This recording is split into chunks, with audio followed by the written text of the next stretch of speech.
Shalom Bahashim Yahweh Kodesh Israel. This the mighty Hebrew tribal minister Nasik Charlene Dean Ben Ami Mortazar Ben Yasha Allah Senior. I give all praise and honor to Yahweh, the supreme, intelligent, powerful one of our forefathers, DMV Yahawashi, those striving for righteousness' sake all over the planet Earth. I say into the family, Shalom Aleichem. Yeah, we're going to get into a little discussion today as I play myself in chess. Real quick, waiting on my Isha to come because tonight is chess night for us. So we will be battling. I named this presentation here, Garfield. This is chess, not checkers. Okay? So as I'm building today, I'm going to be playing myself in chess and at the same time discussing the matter at hand. Hallelujah. Hebrew Israelite, sovereign nationalism rising worldwide. I'm about to invite people. Everybody tag everybody and let's get it.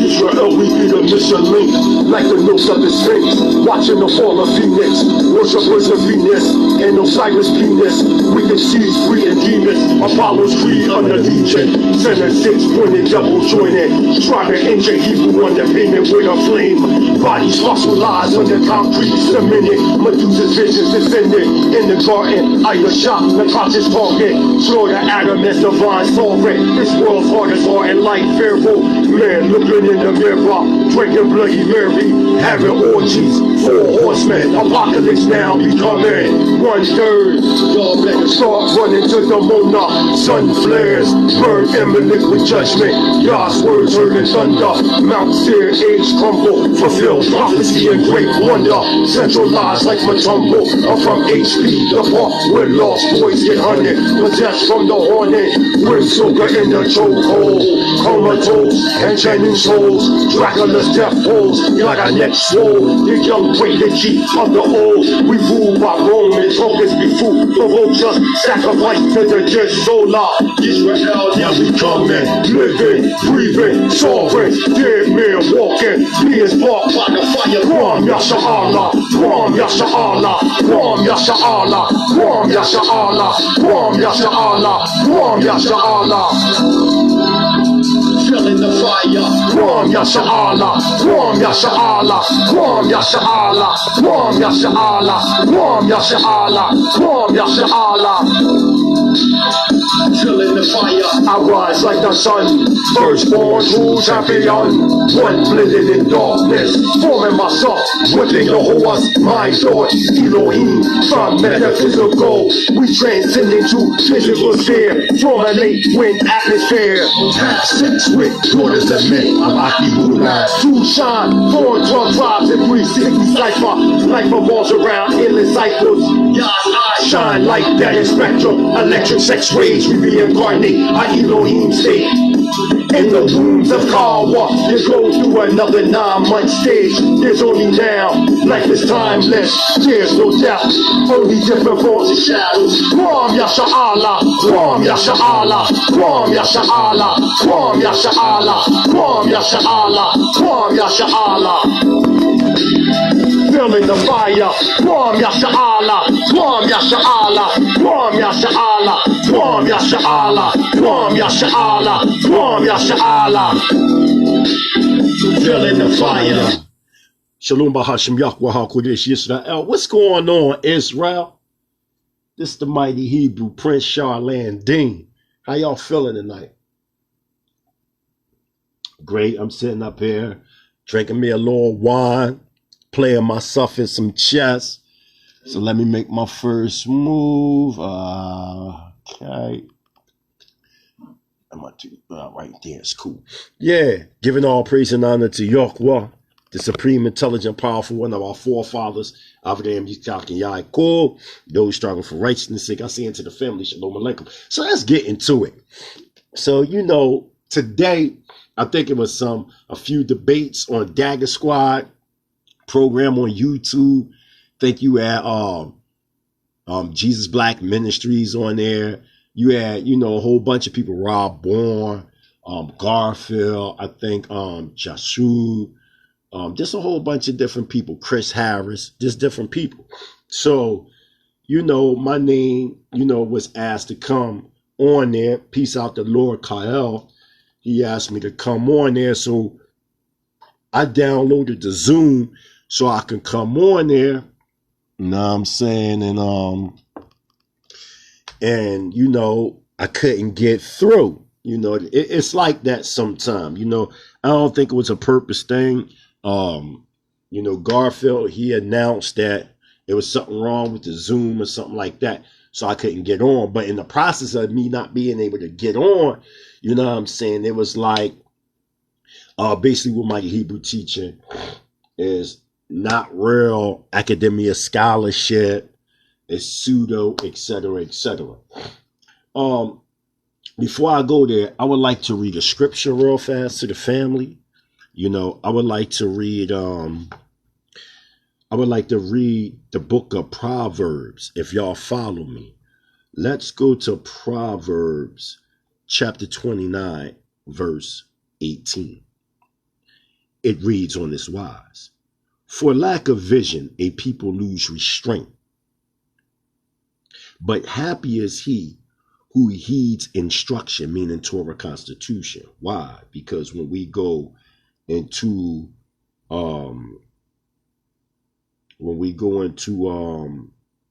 the Ivrit of verse 18, it literally says Torah.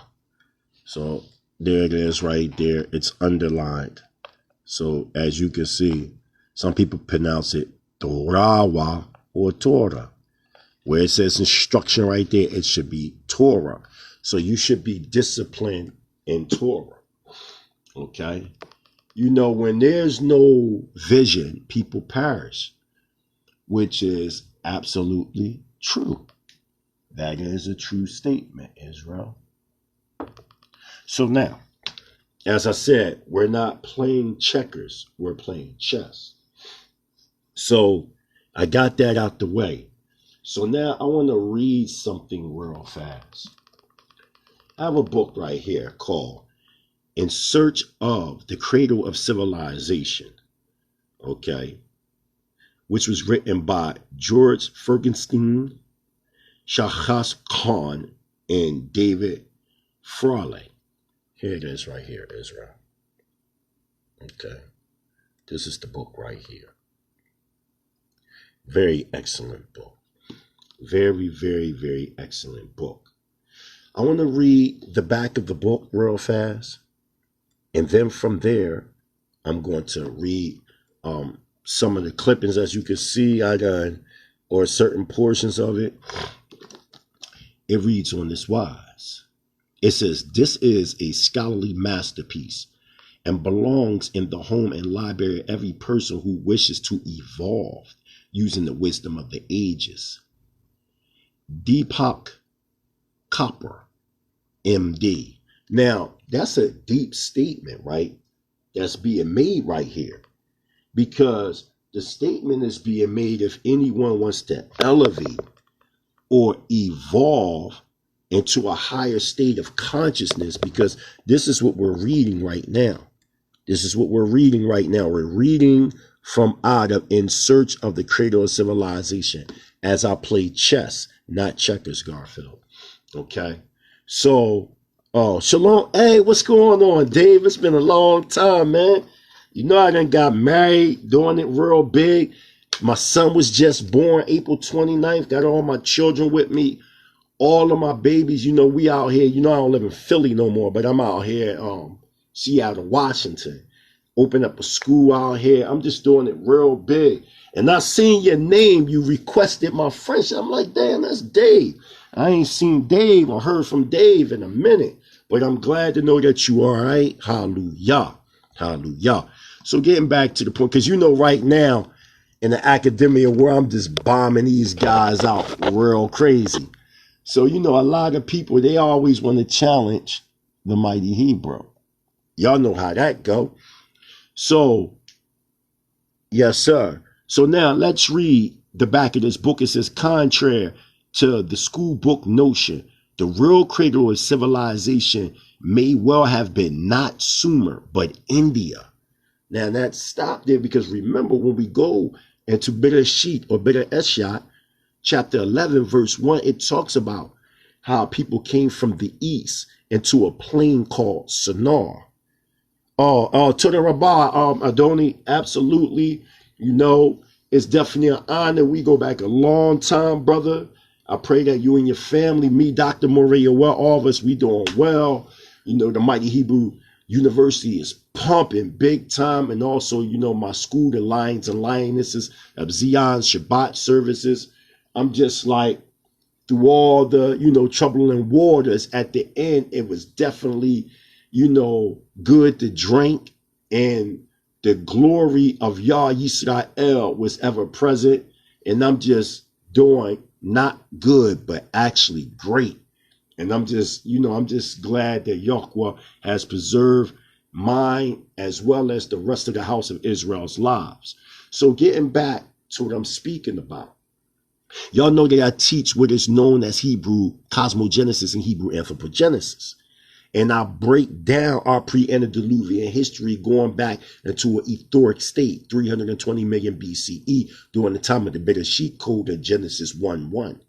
Shooting down till we started to formulate more into a solid physical material mass, roughly 60 million BCE. But the completion of Zakar Wa-Nikiva or Zakar Wa-Nikiba in Bereshit or Genesis 2:7 wasn't complete until 18 million BCE. Now one might say, damn, where you getting these dates from, Mighty Hebrew? And you know, it's only 7 days. Well, I already established the fact some time ago in previous lessons that Yawam, if you look at it in the picturetic Hebraic Sinaitic hieroglyphic script, you'll see that the Yah is an outstretched arm, or the Yod is an outstretched arm, the Wa, the Woe is a peg, and the Meme or the Ma is water waves. And we know that water, Maim, in the Ifrit, it defines life. So when you say Yawam or Yam, you're saying that which containeth life. So each day is really an epoch or a root epic. You see what I'm saying? But because we are a metaphysical people, we can look at the 7 root cycles as 7 literal days if we desire. But the true intent of Bereshit wasn't conveying that. Watch this, y'all. Listen. It says, getting back to what I'm saying about Genesis or Bereshit chapter 11, it talks about how those came from the east and they journeyed and settled in a plain called Shinar. Shinar is the Hebrew word for the Greek word Sumer, which Sumer today would be modern day Iraq. The east is known in Ivrit as Kadim. It signified the east as well as the east going back to the Far East or the Indus Valley. In this retrospect, we're talking about the Indus Valley. We have factual information. I'm not talking hearsay. I'm not talking guesswork. I'm not talking none of that. Let me show y'all. We have factual information, Garfield, not pseudo. If you get this book right here, okay, Forbidden History, Prehistoric Technologies, Extraterrestrial Invention, and Suppressed Origins of Civilization. Let me turn on the light so y'all can see it much clearer. Let me turn on the light. So I'm pretty sure now y'all can see much clearer. Hallelujah. So now, here we are. Okay? So we're not going to play these games. And as y'all can clearly see, one of the chapters, which is the 25th chapter, we have right here, India, 30,000 BCE. So we're not going to play these games as if we don't have the academia research, Garfield, to destroy your premise as to what you're trying to convey as trying to say that we have no academia scholarship and that everything is pseudo. I am not the Hebrew Israelite that you want to deal with when it comes to this type of information, brother. So now let's get back to the book, which I was saying, Garfield. Okay, In Search of the Cradle of Civilization. Remember, brothers and sisters, I read Proverbs chapter 29, verse 18 first to verify when the people lack vision, they perish. This is why when you're dealing with the whole Afrocentric black conscious community, everything is dealing with academia, masturbation. It has nothing to do with the redemption of our people. So remember, we're in the search of the cradle of civilization. I want everybody to see when this book was written. And these are all PhD cats, by the way. Oh, what's the topic? Garfield. Okay, that's the topic right now. Okay, so this right here, not in a bad way, you know, in that this is straight scholarship right here, because my name was brought up earlier. You know what I mean? Where you getting all these dates from? Let's see where I'm getting some of these dates from. See, I'm not boxed in academia consensus. And if y'all really knew about the academic world, y'all would know that they have something called soft archaeology, soft science, meaning that they got certain archaeological excavations that they not even letting the public even know about. And when you're looking at the academic world, they only give out what's aligned within their textbooks going back to the Royal Society in London, England. You know that, Garfield. You know that, my brother. So now, this book right here was written in 2001. Here it is right here. It was originally written in 1995, and then it resurfaced back in 2001. Okay.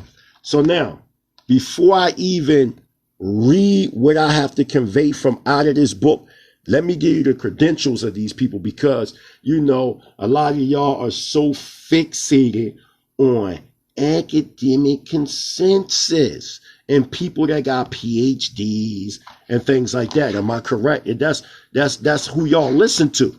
That's what y'all say. That's what y'all listen to, right? Okay. So since y'all listen to academia consensus, right? Well, let's read about the background of these people and where they went to school at.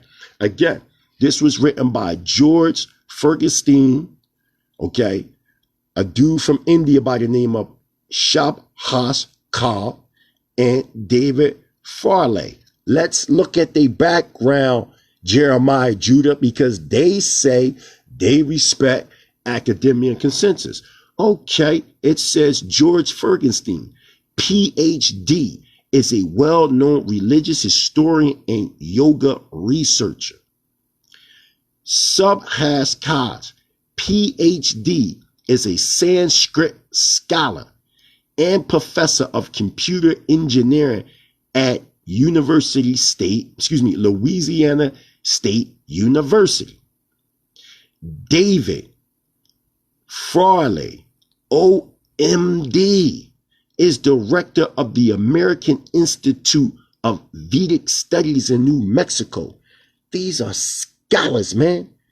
These are scholars that, because y'all talk about academic consensus, even though I don't box myself in academic consensus or academia, but to play your game, I'm going to play these games with you. So this is by PhD cats. Okay. Listen to what they say. This is the back of the book. Contrary to the school book notion, they're coming at you, Garfield. This is updated, what they would consider neo-scholarship that's challenging the contemporary norm, because you got all these neo-archaeologists, because neo means new, all these neo-archaeologists, neo-paleontologists, neo-anthropologists, they're challenging the academic consensus that they know is based on racist bias viewpoints. Okay, watch. Contrary to the school book notion, Garfield, the real cradle of civilization may well have been not Sumer, but India. Stop. This is not coming from the mighty Hebrew no more. Y'all know that I say that India is the oldest civilization on the planet. But oldest don't mean original, meaning first. But we do have the oldest records coming from the Indus Valley. Watch this. This path-breaking work completely reversions ancient history and shows that by understanding how our ancestors faced their problems of existence, we can find important answers to our own unpredictable, our unprecedented crisis. The authors cite the latest, listen y'all, the authors cite the latest archaeological, geological, and linguistic evidence to show that the ancient Indians of India had a highly evolved culture that had influenced the Western world decisively and still has much to teach today. They found the magnificent sacred text, the Bhagavad Gita, to be much older than assumed. And they decode the profound spiritual wisdom hidden in its symbols, metaphors, and myths. They also unravel the astonishing mathematical and astronomical code hidden in the Vedic hymns. Now, this is what some PhD scholars say. Anyone interested in ancient cultural history, India, astronomy, or contemporary spirituality will find this well-researched and cross-cultural work spellbinding and enriching. A thrilling piece of scholarship and exercise of head and heart. That's by Larry Dorsey, MD, author of Recovering the Soul. Profound implications for our understanding of modern society and its pragmatic future. Willis Harriman, Director, Emeritus, Institute of Noetic Sciences. Observably readable and of tremendous importance, redating the age of civilization by 4,000 years. Cohen Wilson, author of The Outsider, Religious, and the Rebel. Now let's get to the point. So I'm in this book, In Search of the Cradle of Civilization, which has all the updated primary sources proving that India is older than Egypt. So let's go to the first source of what I'm pointing out. So as y'all can see right here, this is a map of all the early civilizations arose close to the Tropic of Cancer. So y'all can see it right here. Okay. Y'all can see it right there, correct? Very interesting. Now, I'm going to read something to y'all. Listen to this. Most of the first time ever claims made for the Sumerians have in recent years been exposed as exaggerated or absurd. There is mountain evidence that neither Sumer nor Egypt quite deserved the pride of place among the ancient civilizations. Rather, the cradle of civilization appears to lie beyond the fertile valleys of the Nile, Tigris, and Euphrates rivers. We invite the reader to join us in a journey of discovery, which in its implications seem far more than thrilling to us than the discoveries of Troy, the Elamite civilization in Iran, the lost civilization of Damun on the island of the Bahrain in the Arabian Persian Gulf, or most recently, the discovery of what may have been the kingdom of Sheba in the extreme south of the Arabian Peninsula. As we will show, India is the giant that looms behind these early urban cultures. This astonishing finding completely revolutionizes our understanding of ancient history. Now, this is from your academic consensus. And you know what else this is showing? That all academia don't agree with each other. So stop trying to say this person is pseudo, that person is pseudo, when your own scholarship body within the academic world don't even agree with each other. It gets deep. Watch this, y'all. I want to show y'all. Listen. It says this, because they're showing how Egyptology contradicts itself. Listen. We must note, I'm on page 6, In Search of the Cradle of Civilization, chapter, Revisiting the Past, Envisioning the Future. It says, we must note here that there are considerable problems with the pharaohic chronology in general. Stop. So they're questioning. Let me turn on my fan because it's going to get a little hot in here. Turn it down low so it don't mess up the okay. So they're questioning the chronology of Egypt, the 31 dynasties. We know that most academia scholars look at the Egyptian chronology as the source to determine time and space. And whatever chronology or history isn't aligned with the Egyptian chronology, they deem it pseudo. I told you, we playing chess, not checkers. Okay? I told you, let's keep going.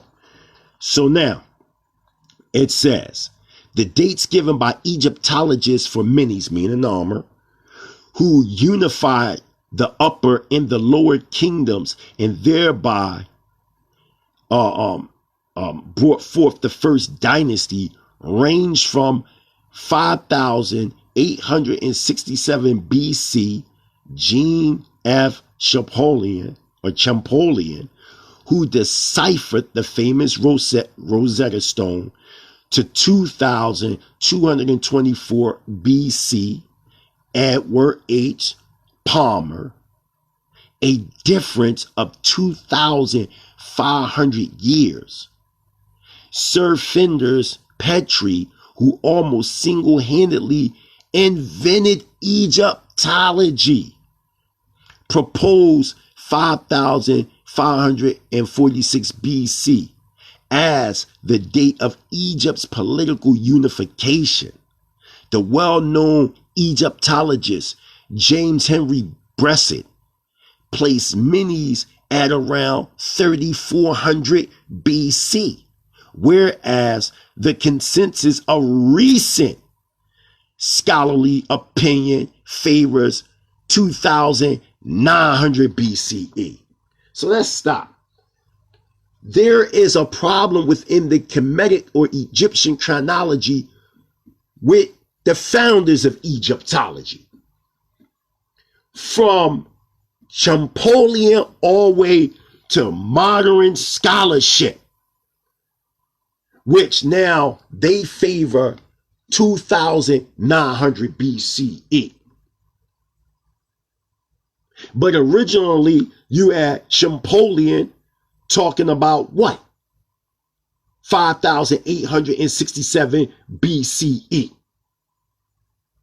Then you got Petrie, who is the founder, the granddaddy, they say, of Egyptology. He said 5,546 BC or BCE.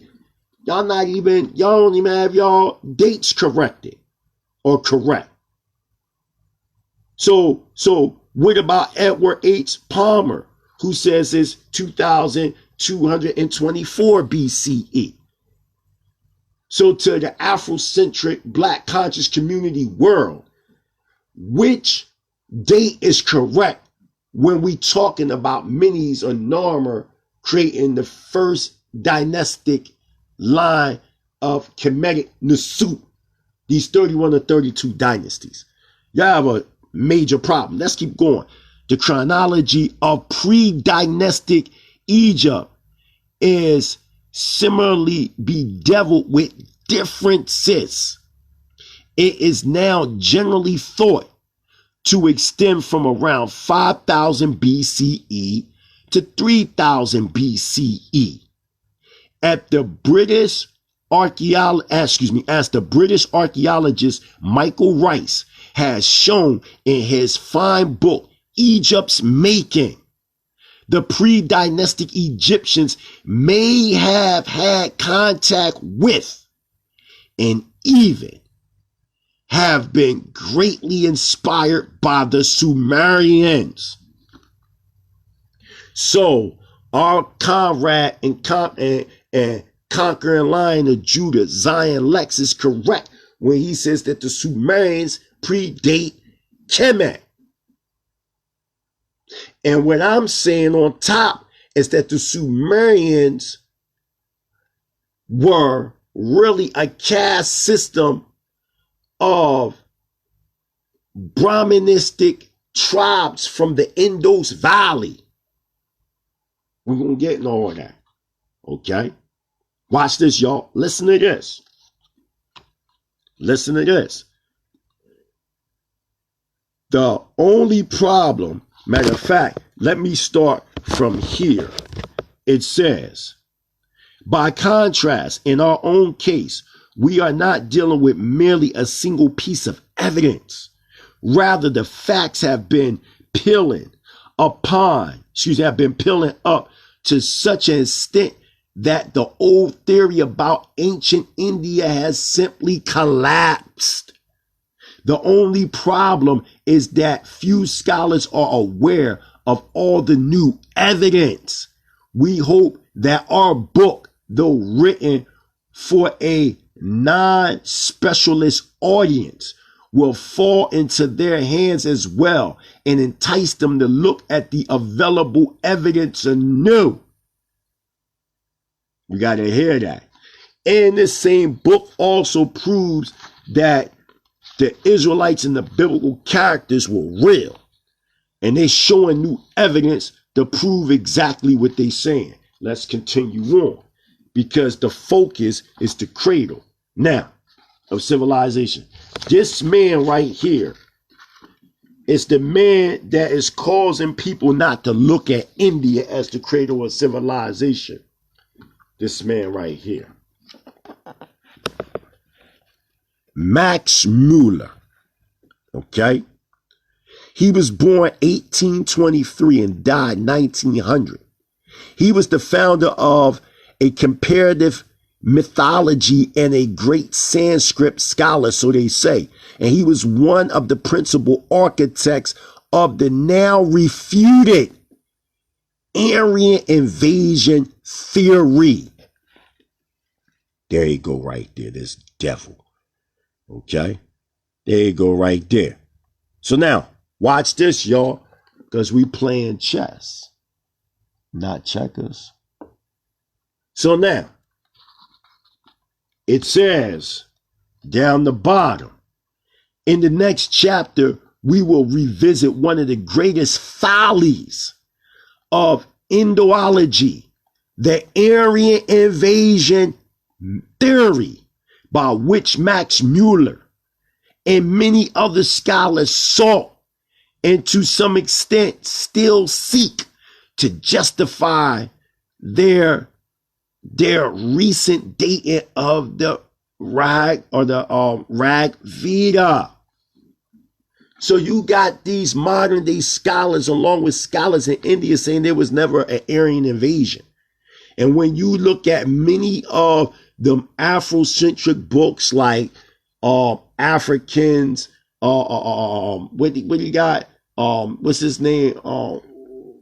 You got Africans in early America, Africans in early India, you know what I'm saying? Things like that by Rashidi. You know what I mean? Runoko Rashidi. And a lot of that stuff is error, because the Afrocentric Black conscious community teach an Aryan invasion, which is debunked now. This is what I'm saying when you talking about Afrocentric / Black conscious information. The information that they're still regurgitating today is outdated information. It's outdated. It really is. Okay? We are playing chess, not checkers, man. I keep telling y'all that. Stop playing checkers with these dudes and let's deal with the facts at hand. Watch this, Israel. Watch this. Look. In the late, I'm on page 49, In Search of the Cradle of Civilization. The chapter is called The Aryans, Exploding a Scientific Myth. This is what they're saying. This ain't what I'm saying.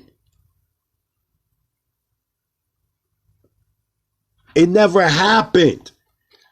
It never happened. But they talk about it like it's gold.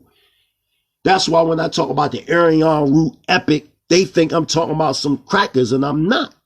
Aryan is a Hebraic Sanskrit word that means noble. The true Aryans were quote unquote black.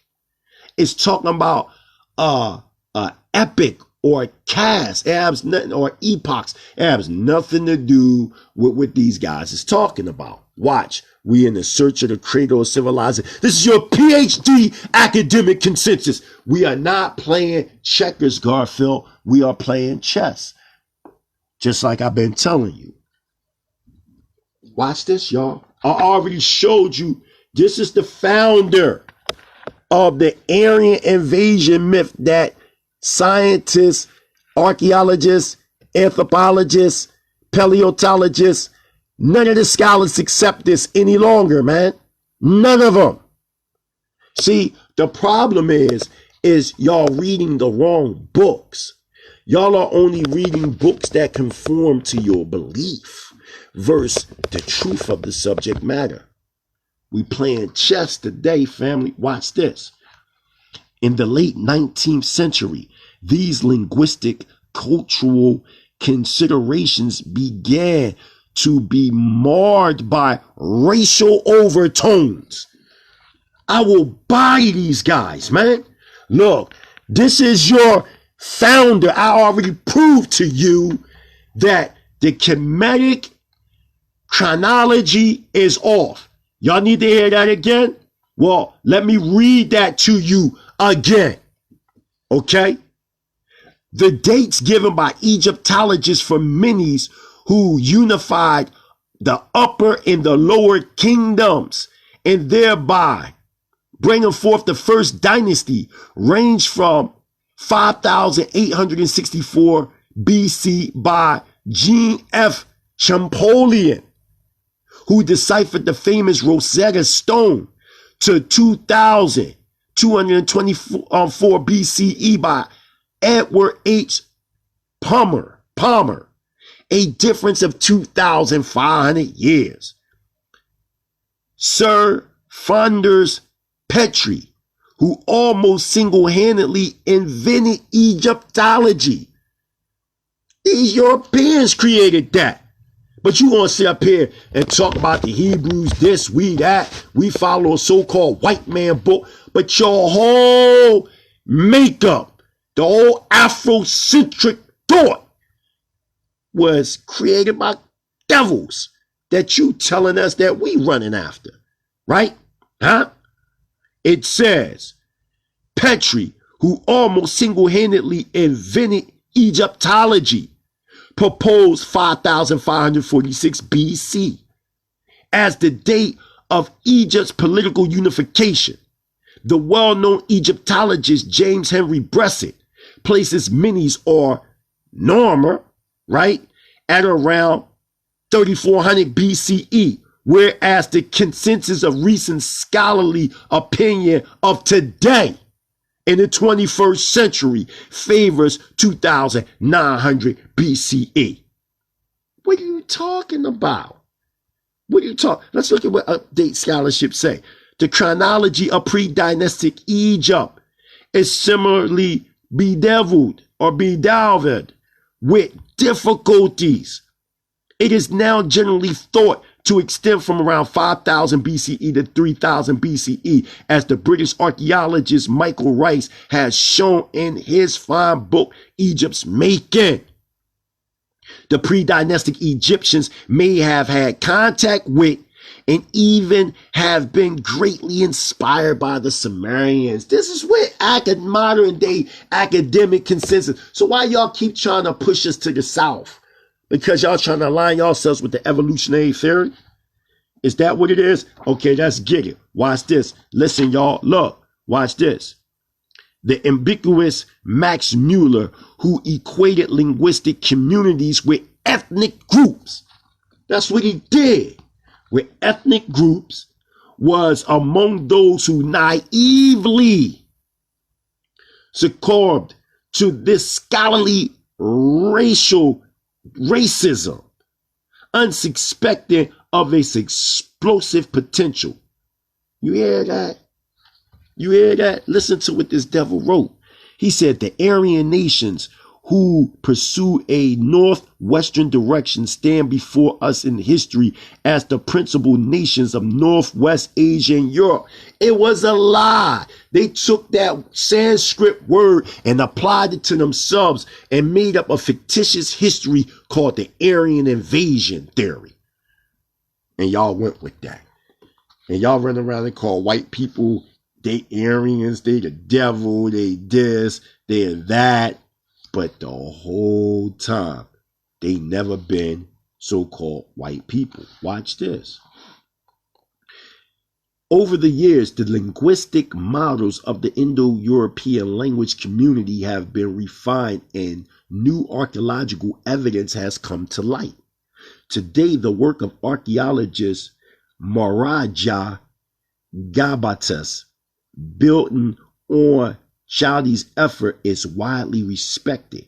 In her books and articles, she has tried to reconstruct what she calls the pre-Indo-European culture of Europe, or the civilization of old Europe, preceding the invasion of the proto-Indo-European communities from outside Europe between 4500 BC and 2500 BC. At any rate, Gumbitus avoids the word Aryan and pays little attention to the linguistic issues, confining herself strictly to the archaeological evidence. Okay? Watch this, y'all. It gets deeper. Watch this last part I'm going to read from out of this book, because I have other, things that I want to show and prove, because we playing chess, not checkers. Listen to this, y'all. I want y'all to hear this portion real quick. Oh, yeah. Listen to this, y'all. Nothing could be more misleading. Matter of fact, let me start here. Listen to this. Unfortunately, Jacobi's more famous compatriot and few Vedic researcher Max Muller ignored astronomical and calculations in the Veda. Instead, he favored quite arbitrarily the date of 1500 BC to 1200 BCE, based primarily on Indo-European documents from the Middle East and the Aryan invasion model. Muller's view, though vehemently criticized by several eminent scholars of his day, won not only because of his overwhelming authority in the field of Indic studies, but because of the prevailing Eurocentric climate of opinion that did not want to see India as central to world civilization. So that's why you believe Egypt and all them areas is the cradle, because this man didn't want the Indic civilization to be the cradle based upon racism, man. Damn. That's deep. That's deep, man. Now watch. Surprisingly enough, many contemporary books on the history of India still echo this outdated view. Like y'all. Like Dagger Squad. There's no disrespect. We dealing in scholarship. Amin Ra Squad. House of Consciousness. Whatever. Y'all using outdated work. That's what y'all using. Y'all using outdated work. We're dealing with, I prove to you through academic research, updated scholarship. We are in search of the cradle of civilization from 3 PhDs that's saying that Egypt is not the cradle of civilization. It says that the Egyptians learned from the Sumerians, and the Sumerians were in fact a colony of Indus Valley Brahmins. And that the whole Aryan invasion was created by this devil, which is a myth, that Max Muller. It clearly says that he was the founder of contemporary mythology, and a great Sanskrit scholar, was one of the principal architects of the now refuted Aryan invasion theory. That's what they're saying. Updated scholarship. The highest updated scholarship that you can get right now. Updated scholarship is saying that there's a problem in the Egyptian chronology. We just read it. Your granddaddy of Egyptology, Petri, has a different date. Champollion has a different date. All these guys got different dates of Kemet. I told you, Garfield, we playing chess, not checkers. Didn't I tell you that? I told you, right? I know. You know what I mean? I told you your move, man. I told you. I mean, we shooting the shit, Garfield. Don't take this personal. Just like earlier today when you shot the shit at me on your live on YouTube. I ain't take it personal. You know what I mean? Because I already know the scholarship that you going to use. Even if you do sit down and talk to me and discuss any issues when it comes to my academia scholarship. First of all, I don't box myself in academia consensus. That's number one. You know what I'm saying? He's the goddamn devil. He can't tell me how to view history. And furthermore, they view history linearly.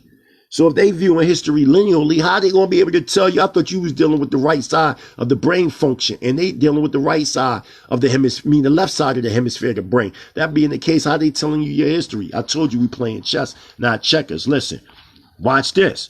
Surprisingly enough, many contemporary books on the history of India still echo this outdated view, Garfield. For instance, the authors of a recent work on the history of India still claim that the dates furnished by Mueller tally very well with modern archaeological research, showing at least half a millennium between the decline of the Indo-civilization and the immigration of the new nomadic population, which might be identified with the Vedic Indo-Aryans. Nothing could be more misleading than this statement, which simply perpetrates a 19th century scholarly racial bias. This is from updated neo-scholars. Pete, they not even dealing with that stuff. Just like that whole out of Africa theory that y'all keep talking about. They not telling us, Israel, that the scientific world, they not dealing with that no more. Because they acknowledge that there were different species than our hominoid family. You had different hominoid species that came at different periods of time around the world. Because you can't answer the question about the oldest bones being found in the Indian subcontinent known as the Rampopithecus, which is older than the Australopithecus. Like, come on, man. You can't fool us today. So what I'm hoping to develop a chronology of our pre-flood history and our post-flood history, because y'all try to make it seem like the Hebrews are a young nation, but they're not. But they're not. You have used the same academic structure that was developed in the Royal Society in London, England. And y'all want us to deal with that? Y'all want us to deal with the undevelopment of Africa by Europeans, but then turn around and use their scholarship? Come on, man. Why won't y'all create your own method? That's what I'm doing. When I develop Hebrew cosmogenesis, Hebrew anthropogenesis, understanding ancient archaic Hebrew symbolism, Hebrew Israelite sovereign nationalism, it was to develop our own understanding of how to view life. We are challenging the academia norm. Watch, y'all. It gets deeper. Watch this. It says this. There is no archaeological evidence for any significant migrations into India during the post-Harappan era. It is also curious to note that in this revised version of the Aryan invasion theory, the Aryans are no longer accused of despoiling the Indo cities which have perished prior to the demarcation date of 1500 BCE. They have suddenly become peaceful invaders. The astronomical references in the Vad Veda were first taken seriously by Bel Gangadhar Talik, a celebrated late 19th century scholar and politician of India. However, his views have been summarily dismissed by most other researchers. The fact that the Vag Veda mentions a stellar configuration that corresponds to the date from 6,000 to 7,000 BCE.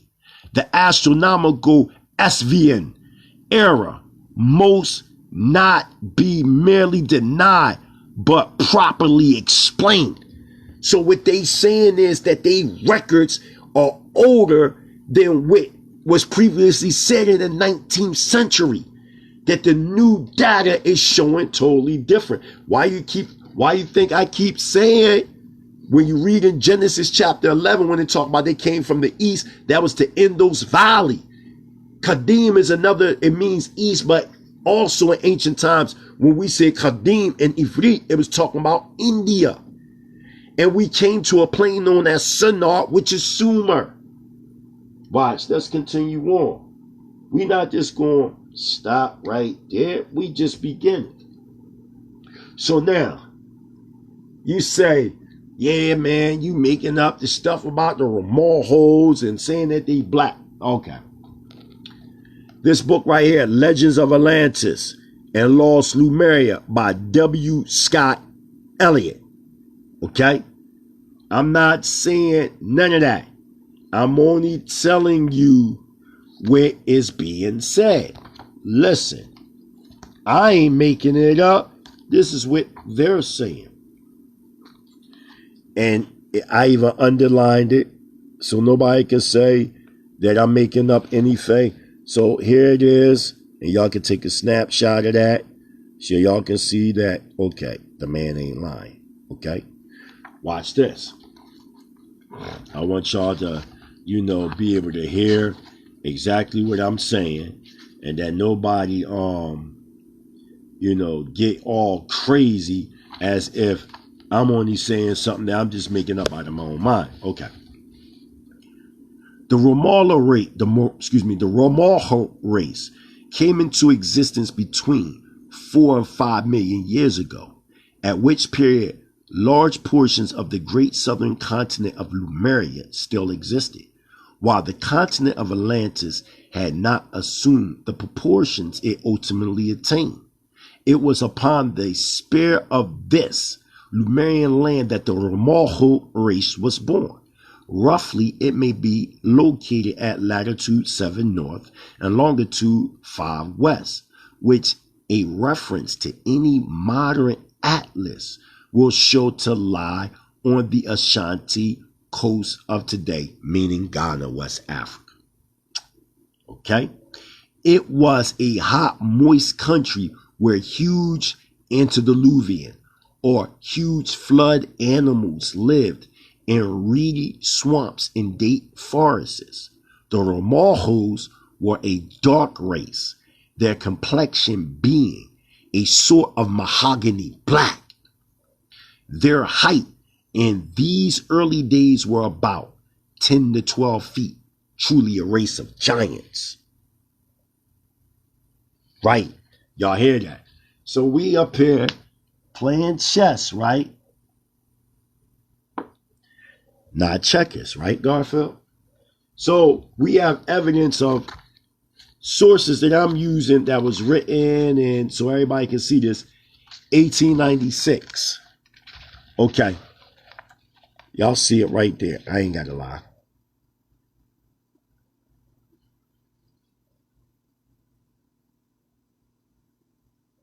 Okay. I don't know if it's giving a clear shot. Let me see, because sometimes you got to wipe it off and all that stuff. Okay. So y'all see it. 1896. Okay. That was first printed 1896. Then it was secondly printed 1904. And then the next one came 1925. And then this new one right here, 2009. So ain't nobody lying. These people been new. Let's keep it going.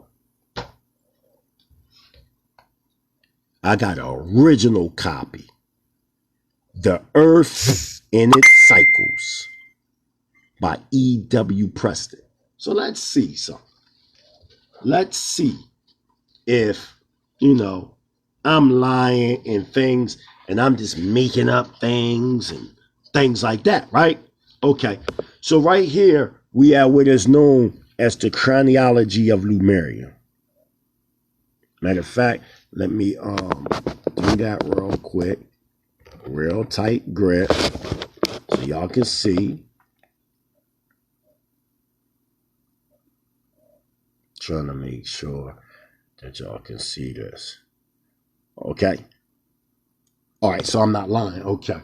So now I want to read something to y'all, because remember we was talking about the Romahos, right? And didn't they say 4 to 5 million years ago? Now this is 2 different books. Now let's see when this book was written, first and foremost. Let's see when this book was written.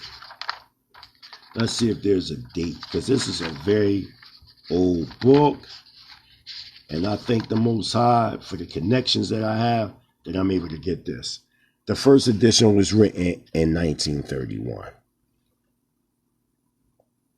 Bang. See, the best books are to get us the old books, because they tell you the truth. A lot of these new books, they be lying. They be straight cold lying. And they don't want to let the people know the actual truth as to what's going on. But I got y'all though. So, okay, here I am right here. So now, we got this book right here that was written in 1896, right? And then we have, which said that the Romahos were black. Now remember, I teach that we were the Elohim, the children of Israel. We were originally the Elohim that came and incarnated ourselves in physical form. And during ancient times, we were known as the Romahos. And as time developed, we embodied ourselves as the children of Israel during post-flood history. But right now we're in pre-flood history. So now we're in the chronology of Lemuria. Listen to what the book, The Earth and Its Cycle, say. Watch this. Listen, y'all. Listen carefully.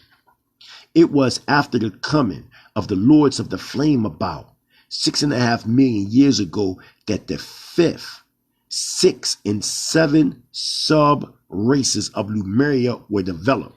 So what they're saying is that you have these 7 root races. I like to use the term 7 root epics or epochs. They're not actual races per se, but they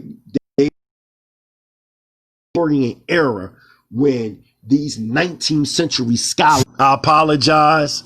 That was my wife. Okay, so let me get back, because we playing chess, not checkers. So now, getting back to my point, we teach that we incarnated 5.5 million BCE within the 7 sub-root era from the 3rd root era known as the Romahos. Elohim comes to embody. Now watch what they say. Let's see if I'm making this up. It was after the coming of the Lord of the Flames, meaning they talk about the Elohim, the Elohim, about 6.5 million years ago, that the 5th, 6th, and 7th sub-races of the Lemurian root epic were developed. Eventually, it was from the 7th sub-root epic that the material of the first sub-root epic of the Atlanteans was selected. It is reasonable to suppose that the development of the 3 later sub-races, meaning epics, of the 3rd epic took a long time, and that they lived on the Lemurian continent. About 5 million years ago, listen y'all, about 5 million years ago, okay, would seem to be the earliest date of the destruction of this continent. Some say 9 million, talking about Lemuria. This agrees with Madame Blavatsky's statement that the 3rd Earth went down into the lower deep, the ocean.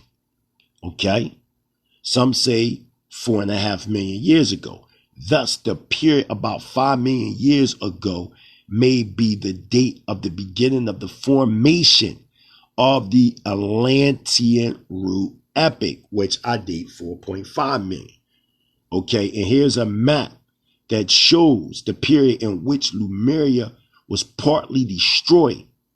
That is why it is placed between 10 and 4 million years ago, because at the Mighty Hebrew University, we say that Lemuria was destroyed around 9 million BCE.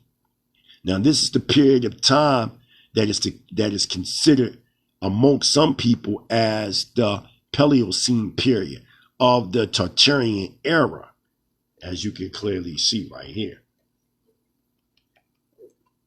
Okay, so that's what you see it. That's what you see it. Okay, so as we continue to develop, because I don't want to give y'all everything, but this is a banging book that you can get. Not to say we agree with everything, because we don't agree with everything, okay? But what we can say is that a lot of things are true. Now listen, I'm here in the section known as the Romahos. Now remember, this is a totally different book, and as you can see,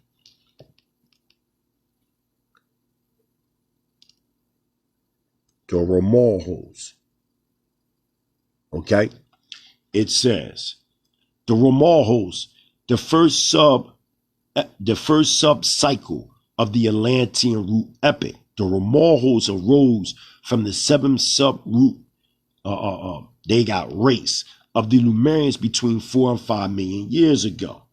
Okay, and it says at a period in which, and it says, as a matter of fact, see map 2 in Atlantis 26. They tell you to go to W. Scott Elliott on page 26, and it says see map 2. So they letting you know to see map 2. So this is map 2, and I want to let everybody see map 2. Okay, so this is map 2 right here. This is map 2 that they're talking about.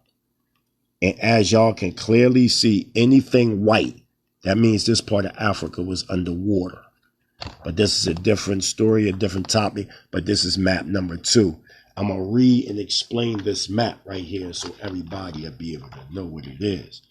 So it's saying map 2, as will be seen from the second map, the flood of 800,000 years ago caused very great changes in the land distribution of the globe. The great continent is now shorn of its northern regions, and its remaining portion has been still further rent. The now growing American continent is separated by the collapse from its parent continent of Atlantis, or Atala, the original name. Okay, and this no longer comprises any of the lands now existing, but occupies the bulk of the Atlantic basin from about 50 north to a few degrees south of the equator. It says the subsidence and upheavings in other parts of the world have also been considerable. The British Isles, for example, now being part of a huge island which also embraces the Scandinavian peninsula, the north of France, and all the intervening in some of the surrounding seas.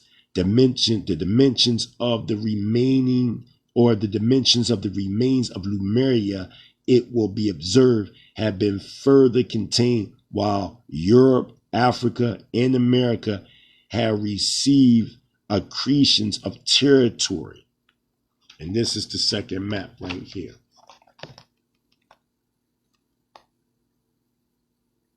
So y'all can see it. Okay, that's the second map right there.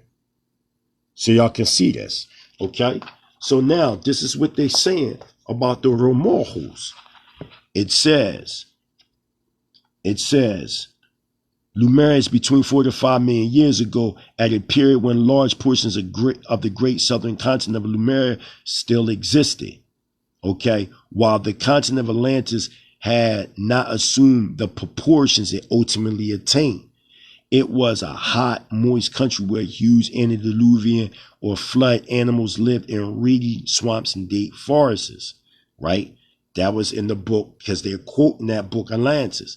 It says this description by Mr. Scott Elliott suggests the warm past in which hippopotami wandered through a lush subtropical vegetation. Mr. H.G. Wells, which you can read a short history of the world on page 25. And then also the Romulas were a dark race about 10 to 12 feet in height. They soon migrated to the southern shores of Atlantis, where they fought the Lemurians. So the Romulas, they were in fact Lemurians themselves, but they were a subset of Lemurians that branched off and went to Ghana and created the Atlantean Empire, 4.5 million BCE, which stretched to what is now known today as South America, also known as City of the Golden Gate. Okay, so I wanted y'all to hear that. Okay, let's continue on, because I don't want to give all my information. I'm not going to give all my information. All I'm saying is we have, evidence, like right here. We have a summary of main dates and events concerning the Atlantean race. We talking about from 5 million BCE to 10 million BCE, as you can clearly see. So this is not something, we're just making up. Let's see if I can clean it a little bit to get a better, picture of some things. So y'all see it right there. You see? So it's based on the books that they may have and what they don't have. And see, and that's the problem. It's the way that they're researching things, and it's the way that they're studying things that it causes them to limitate themselves. Okay. All right. So let's continue on with some more evidence, shall we? Okay. What else do I feel like using right now? That may be it. So oh no, I got a couple more pieces that I do want to use. Here's another good book to read. It's called The God Code: The Secret of Our Past, The Promise of Our Future. Very interesting book, I must say. Okay. This is an excellent book. This guy right here, Greg Braden, he's the best-selling author of the Isaiah Effect. New York Times best-selling author. Greg Braden has been featured guest at international conferences, and on media specials exploring the role of spirituality and technology, from his groundbreaking book, Awakening to Zero Point, to his pioneering work, Walking Between the Worlds, and the controversy of the Isaiah Effect. You know what I mean? So this guy is a beast. You got Dr. Wayne W. Dyer, who was a best-selling author of 10 Secrets to Success and the Inner Peace and the Power of Intention. And he said that this book is brilliant and insightful, and that he urges all of us to embrace the message of the God Code. So what I want to do is I want to get something from out of this God Code real quick. Okay. I want to get something from out of this God Code. So let's see. You know what I'm saying? So we playing chess, not checkers. So let's look real quick. Now I want to read something real quick, okay, about the name of God in the body of man. I found this very interesting, okay, because what I'm saying is our origins is more than just physical lineal objects and naming it archaeology. Is deeper than that. It's deeper than that. It's not just about finding a piece of pottery and giving it a whole story. Now watch this, y'all. Listen to this. Legends state that when King Solomon built his holy temple in Jerusalem, an ancient ritual took place, preceding even the laying of the first stone, preserved through the traditions of Masons today. Now, as he just said, legends state, and we know that Masons, they know about this said tradition, but this is not to say it actually came from Solomon, because there's no proof to that. But listen, that ritual involved the orientation and laying of one stone, the cornerstone, to which all the other stones of the massive complex would eventually be oriented. But in reality, the actual stone or the cornerstone would be Israel as a nation. Watch this. It is told that the king placed one sheet of parchment within the cornerstone, or within this cornerstone, upon which he himself had inscribed a single name. Symbolically, the name anchoring the cornerstone of Jerusalem's holy temple will also become the name upon which King Solomon would base the leadership of his people, the power of his nation, and become the basis for 1/3 of the earth's organized religions. That single name was the Tetragrammaton Yahweh, the timeless name of quote-unquote God. An even closer examination of the actual letters that form the name of Yah in the body of man clarifies precisely what this ancient relationship says to us today. While original versions of the biblical text fully acknowledges quote-unquote God's name as Yahweh, they also refer to the shortened version as Yah. As was previously noted, scholars generally accept the two names Yahweh and Yah as interchangeably. When translated, the name Yah may be read as the eternal.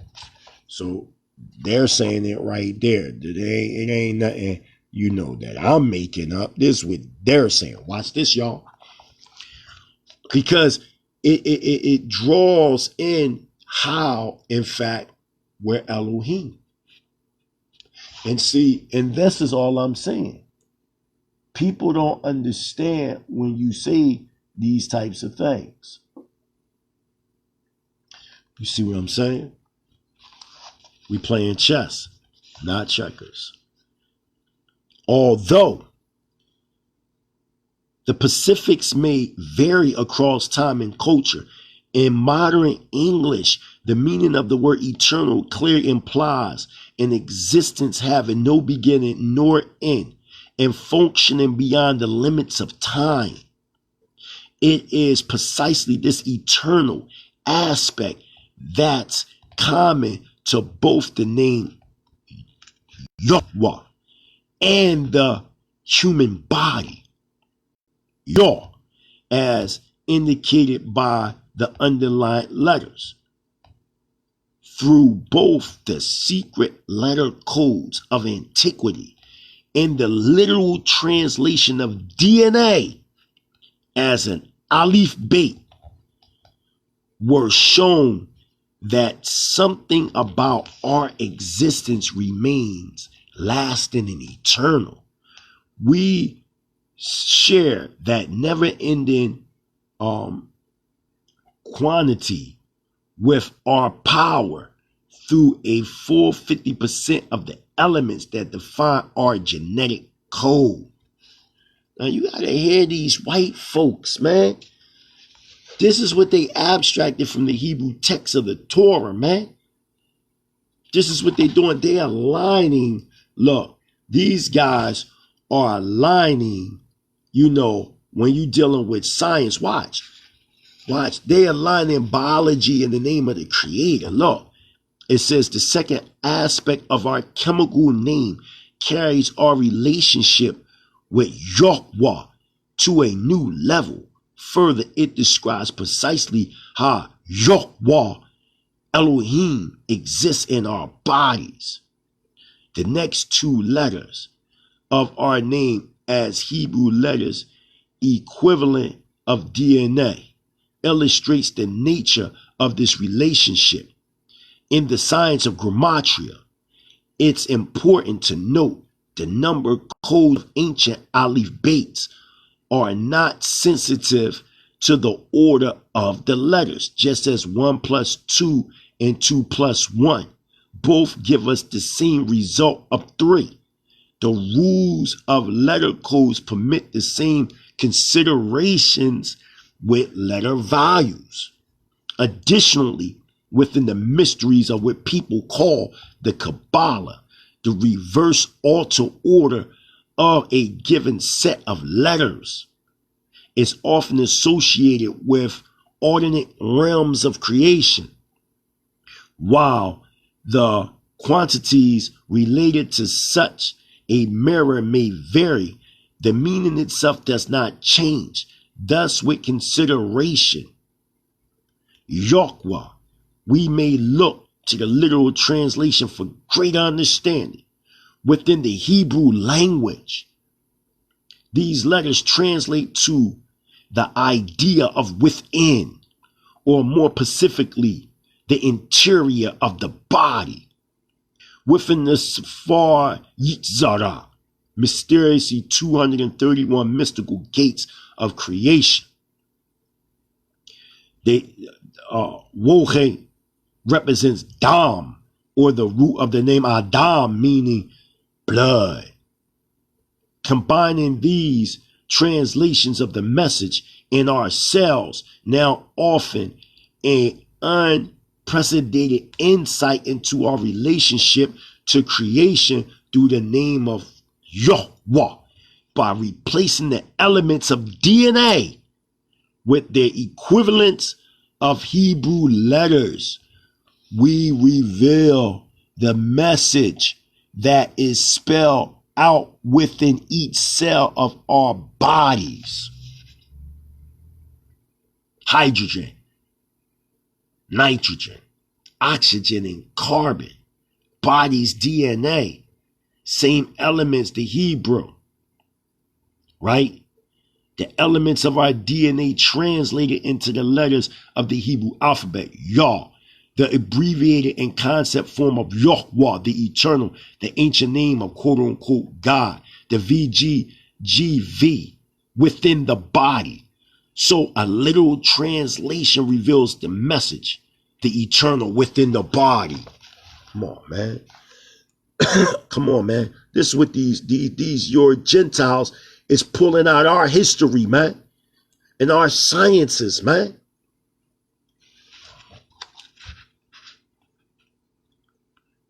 Figures 6 and 7, the message that is revealed within the chemistry of our cells is translated into the letters of ancient Hebrew. By substituting these words for our genetic code, we are now able to illustrate how the literal name of the Creator, Yahweh, forms the message within each cell of our bodies. Yahweh, the eternal within the body. A graphic illustration of this substitution shows that through various combinations of the 4 DNA bases, it becomes possible to create the substance of life from the name in our bodies. Come on, man. This is what they're showing you, man. What you talking about, man? They already on it, man. Look. They already on it. But are you on it? I think not. It's equally clear that the bases of the code contain various degrees of Yahweh's presence within the body. Previously, we described the letters T, C, A, and G as abbreviations for the combinations of hydrogen, nitrogen, oxygen, and carbon that make up the DNA basis. As we replace each element with its equivalent Hebrew letters, we are shown precisely how human life is created from variations of Yahweh's name in our bodies. While more and further study, these correlations open the door to a new, very different way of viewing our relationship to Yahweh and the emanation. Clearly, such a process represents only the beginning of a broader study leading to a much deeper understanding. Although the links between language and the elements fall short of defining who Yahweh of our prayers is, or what such a presence would actually look like, they offer us an unprecedented insight into our relationship with our world and one another. With respect to figure 6.8, a number of conclusions immediately came to light. A graphic illustration of Yahweh's ancient name within the fabric of our genetic code. Come on, man. This is what they're saying, man. This ain't what I'm saying, man. This ain't what I'm saying. They're saying it. So, what do y'all say about that? Do y'all just ignore it? Huh? So, just like I said, you know, you got to read as to what is being conveyed. You can't just be a person who has a very closed mind. Now, watch this. I want y'all to hear the summary, chapter 7 summary. Listen to what it's saying. These EURO-GENTILES are saying about our history, spirituality, culture. They're not doing this with Egypt. Watch this. 1. In the original language of the Torah, we are told that Yahweh hauled creation before it was complete and commanded humankind to walk before me and become ye perfect. Right? Then if you go to Genesis 1:17, scholars suggest that this statement may refer less to our perfection as bodies and more to the spiritual essence within our bodies fulfilling its potential. This is a whole nother level, man. These people are saying that it's the scientific DNA, carbon, nitrogen. This is what they saying. They saying that hydrogen, right? Nitrogen, oxygen, and what's going on? Robbie Capers, Fournier. It's been a long time. Hallelujah. This is the mighty Hebrew Prince Charlene Dean, Prince Asiel grandson, and Prince Kazis Bain. It's last time I seen you. Well, I seen you one time, I believe, was it? It was somewhere in New York. I seen you with Rabbi Shalomo. From what is that, Temple Elohim, or is it Temple Shalom out in New York? I think, yeah, Temple Shalom. And then I seen you again at your inauguration at B'nai in 2016. It's good to see that you're on here. But again, like I said, they saying that our eternal bodies are made up of hydrogen, nitrogen, oxygen, and carbon, and it's aligning with the Creator's name, Yahweh. Come on, this is what they saying out their mouth. They said many scientists, including those responsible for the discovery of the genetic code, suggest that the probability that life has arisen by chance broadens on the miraculous. There appears to be a force in life for which science has yet to account. This is what they saying. It says right here in the Hebrew term of life, the simple union of father and mother is not enough to produce Adam, the first of our species. Sometimes is missing. Something is missing. It is only when the numeric presence of Yahweh is added to the equation that the numbers balance and the formula is complete. Come on, man. There's another type of science here. This is totally different from what y'all talking about. This is what they're saying. Look, let me show y'all. Hold on. Expanded illustrations of hydrogen, nitrogen, oxygen, and carbon atoms in each DNA base, showing the equivalents in as Hebrew letters. This is what they're saying.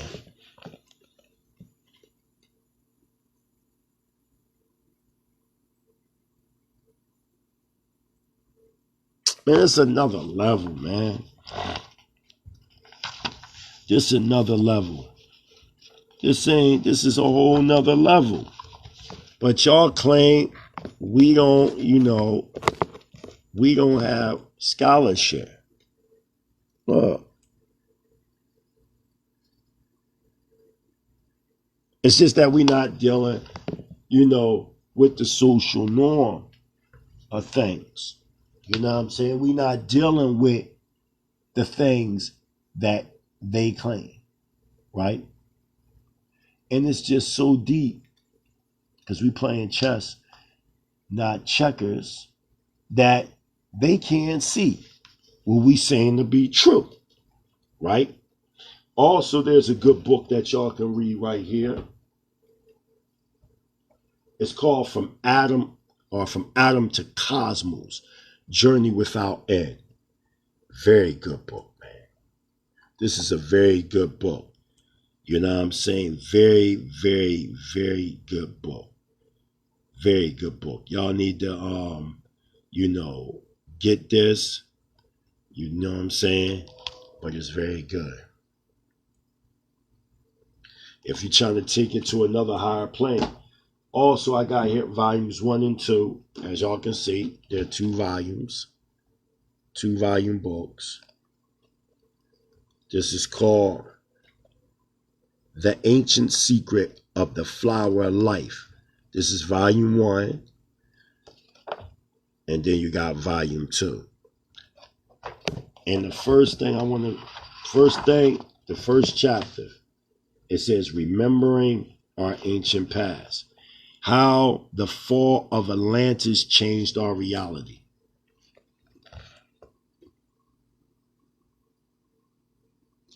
Okay? Now I want y'all to hear this real fast. A little less than 13,000 years ago, something very dramatic happened in the history of our planet that we're going to explore in great detail, because what happened in the past is now affecting every aspect of our life today. Okay? I'm going to jump down. No matter if, okay, we'll jump down. It says this. At one time, we existed on Earth in a very high level of awareness that was far beyond anything we can even imagine right now. We hardly had even the capability to imagine where we once were, because who we were then is so out of context with who we are now. And that has to be pointed out, because a lot of times we look at things as if yesterday is today. And that can be a major problem. But this is how we look at things. Watch this.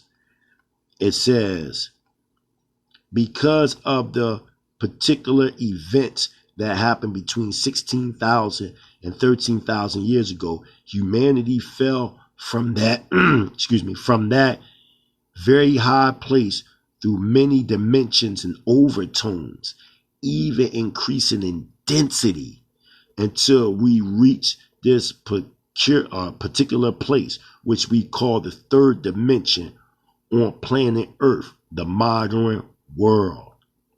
Okay? So I want y'all to hear that. Okay? Also, let me see if I want to. No, not that's. Nope, not that. Okay, that's this right here. Basically, just give you information on, what was going on in ancient times, how Egypt got all the information from the Atlantean, empire. As you can see, they got a lot of stuff in here, and in it, it just breaks down where they got all the information from. And I mean, the information is dynamic. The information is dynamic.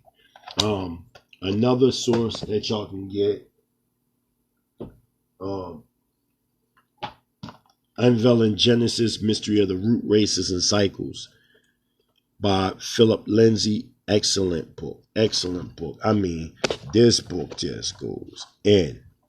I mean, this book goes in non-stop. And I mean, this is something that I think all y'all would want to get. I'm telling you, and it gets deep into the origins of Kemet, going back to the Indus Valley, and even before the Indus Valley, how the Indus Valley at one time was, in fact, the capital of Lumeria. Oh, it goes in. But yeah, it has to be known that what we call Egypt today received all their information, okay, from those of the Indus Valley. And that's just a fact. As a matter of fact, let me read something to y'all real fast. Let me see if I can find it real quick. Okay, let's see. Hold on. Because I was just reading it not too long ago. And it made me think about many of the Afrocentric scholars. Okay, I think this is it right here. Yeah, this is right.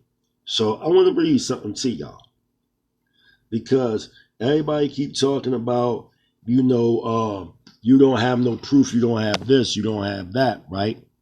So let me read something to y'all real fast. Hold on. Man, these ancient Egypt. Where do I want to start? All right, let's start right here. I'm in this part called the chapter known as Genesis chapter 6, Noah, the 5th root race and 6 sub races. So that's where I'm at right now, as y'all can see. We're about to get into all this. All right, I want to read something to y'all. This is an excellent book. Okay, check it out. I want to read something to y'all that I find very interesting. All right, listen. It says this: Menu, Mini's ancient Egypt. All right, let's jump down here. Note the phrase being abandoned by the Brahmins, a fate that was to be experienced by the following Menu. Okay, that's jump. I want to get straight to the point. Okay, Egypt herself had, in those unknown ages when Mini's reign, received her laws, her social institutions, her arts, and her sciences from pre-Vedic India. I didn't say that, man. They did. And you can go to Isis Unveiled, page 589 by Madam H.P. Blavatsky, right? Watch this. Let's get it. Watch. The second Egyptian sub-race certainly, or sub-era, certainly came into new incarnation around 850,000 years ago, after the second Atlantean flood, as the second sub, quote-unquote, race of the new 5th root era, okay? But as the Atlantean Aryan race, not to be, because they tell you, not race like a race of people, but an epic. It had been in existence much longer. The ancient black Lemurians and black Atlanteans, and see what the old Greeks knew of these early races and what the moderns know now. The great nation in Atlantis mentioned by the Egyptian priests, from which descended the forefathers of the Greeks of the age of Troy, and which, as a verb, had been destroyed by the Atlantic cycle, was then, as we see, a surely no race of Paleolithic savages. Watch this, y'all.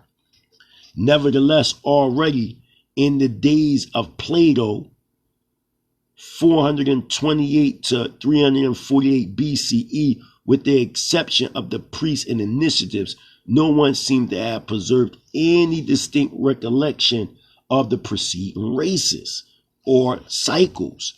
The earliest Egyptians have been separated. Now, when we're not talking about the Cometians or the children of Kemet that came through Cam, which was post-flood or post-antediluvian through the sons of Noah, we talking about, when we say pre-Egyptian, we talking about people that inhabited that land before any Egyptians existed. Watch. The earliest Egyptians have been separated from the last Atlanteans. For ages upon ages, they were themselves descending from a quote-unquote alien race and had settled in Egypt some 400,000 years. Now that's stop. Don't disalign what I'm saying. 850,000 BCE, our pre-antediluvian Shemitic ancestor was born, Shemjaza, from which Noah named his son after. Shemjaza and them pre-Shemitic Shemites were fighting Atlantean sorcerers. And how they was trying to stop it was by the way of diamond power through rhythm and sound, which today people call the pyramids.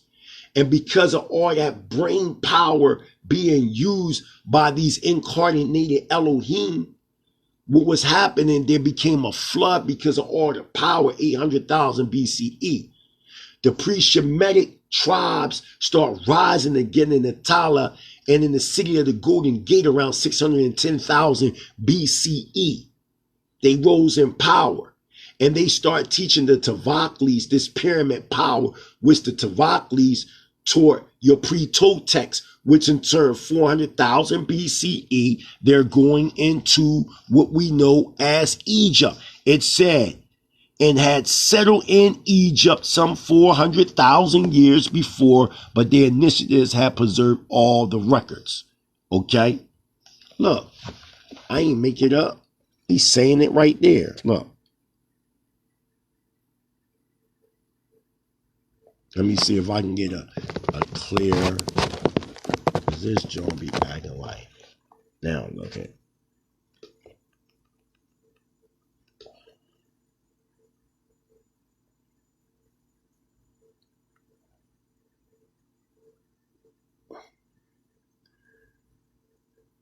I'm trying to get it to focus. Well, it's there, right? Watch this. It's going to get deeper because we playing chess, not checkers. Okay? Now watch.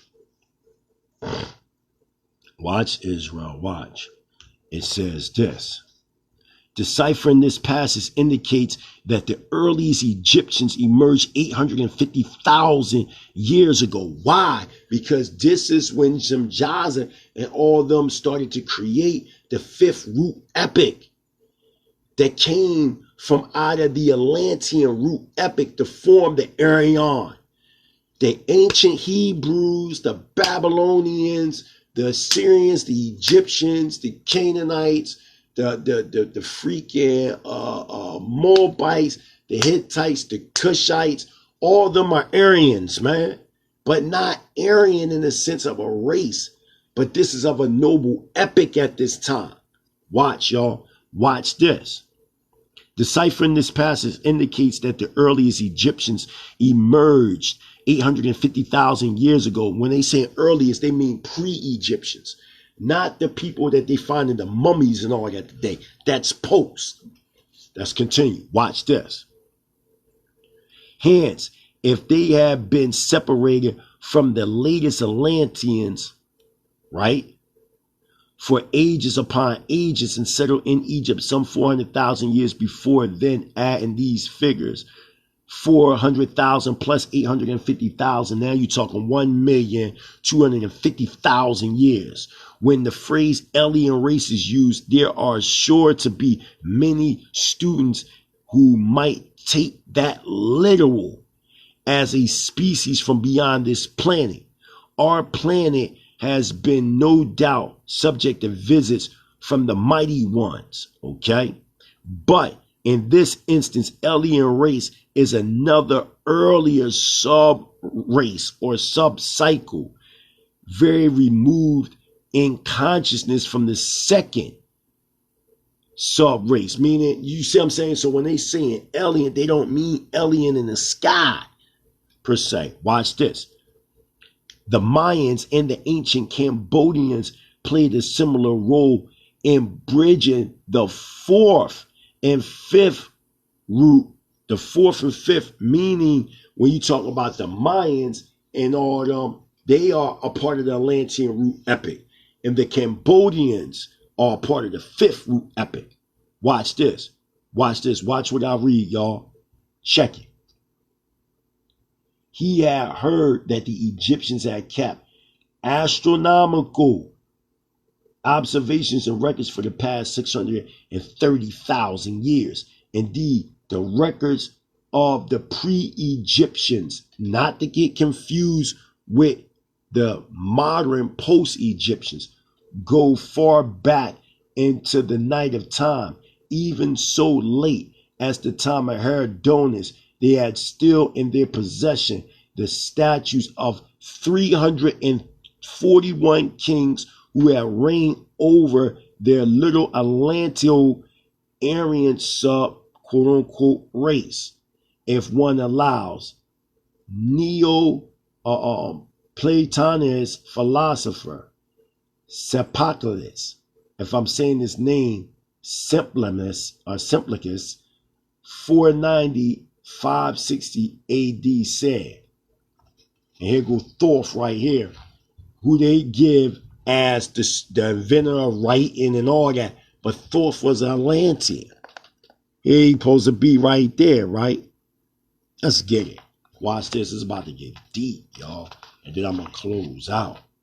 On y'all, because I don't want to give up everything. What about Egypt's Indian ancestry? When we say India, we don't mean Indian. We don't mean the Americans. We mean India right here. Look, it's about to go in on them.